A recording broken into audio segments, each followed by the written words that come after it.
തിരുവണ്ണാമലയ്ക്ക് പോവാം അതോ പളനിക്ക് പോവാമോ? എടാ, എത്ര കാലം ഞാൻ ഈ അമ്പലത്തിൽ പോവാം എന്ന് പറഞ്ഞ് പ്ലാൻ ചെയ്യുള്ളൂ. ഒന്ന് ചിൽ ചെയ്യാനാ പെട്ടെന്ന് ഒരു സ്ഥലത്ത് നിനക്ക് പോവാൻ തോന്നില്ലേ? നീ ആരാ? ഞാൻ നിന്റെ ആത്മാവനും. എന്ത്? നീ ഇങ്ങനെ ഇവിടെ എത്തി? എത്ര കാലം ഞാൻ ഇവിടെ തന്നെ തള്ളി നിൽക്കും? ഒരു ഗോവ, ഒരു പാണ്ടിച്ചേരി, ഒരു തായ്ലൻഡ്, അങ്ങനെ വലിയ സ്വപ്നങ്ങൾ ഒന്നുമില്ല നിനക്കും. എടാ, നമ്മൾ ദിവസം കുടിക്കാനുണ്ടല്ലോ, അപ്പപ്പോ അമ്പലത്തിൽ പോയി ദൈവത്തെ കണ്ടു പ്രാർത്ഥിച്ച കുറച്ചു നല്ലതല്ലേ വരും. അതെ, അമ്പലത്തിലൊക്കെ പോകും. പക്ഷെ ജീവിതത്തിൽ ഒരു ട്രിപ്പ് എന്ന് പറയുമ്പോൾ അമ്പലമല്ലാത്ത വേറെ സ്ഥലത്തിൽ കുറച്ച് നിനക്ക് ചിന്തിക്കാൻ പറ്റുന്നില്ല. ഈ തവണയെങ്കിലും ഒന്നും മട്ടിപിടി.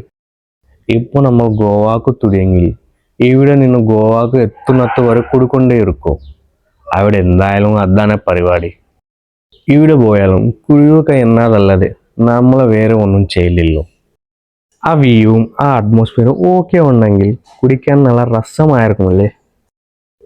ഇപ്പൊ തന്നെ ലിവർ ഷെഡ് പോവാറെ, അതുകൊണ്ട് കുറച്ച് കൺട്രോൾ ആവാൻ ഞാൻ ഈ അമ്പലത്ത് പ്ലാൻ ചെയ്യുന്നത്. പിന്നെ അമ്പലം എന്ന് പറയല്ലേ, എനിക്ക് ഗോവാക്ക് പോകണം. എടാ, നീ ഒരു ആത്മാവാണല്ലോ, നിനക്ക് ട്രാൻസ്ഫർ പ്രോബ്ലം ഒന്നും ഉണ്ടില്ലല്ലോ. ഒന്ന് പോയി ചുറ്റി കറങ്ങി പാടോ. ചുറ്റി കറങ്ങും നിനക്ക് വെക്കും, പക്ഷെ നീ ഇല്ലാത്ത ആ ഫീൽ ഒന്നും എക്സ്പീരിയൻസ് ചെയ്യാൻ പറ്റില്ല. ഇപ്പോഴത്തെ സ്ഥിതിയിൽ പാടാൻ നിനക്ക് അത്ര നിർബന്ധമാണെങ്കിൽ ഇപ്പോ 90 ഒലിക്കും. ഗോവയിൽ ഇരുന്നു കുടിക്കുന്നു, ഒന്ന് തോന്നിക്കോ. അതെ, നിന്നെ ഗോവയിലേക്ക് കൊണ്ടുപോകുന്നത് വരെ ഞാൻ നിന്നെ വിടില്ല.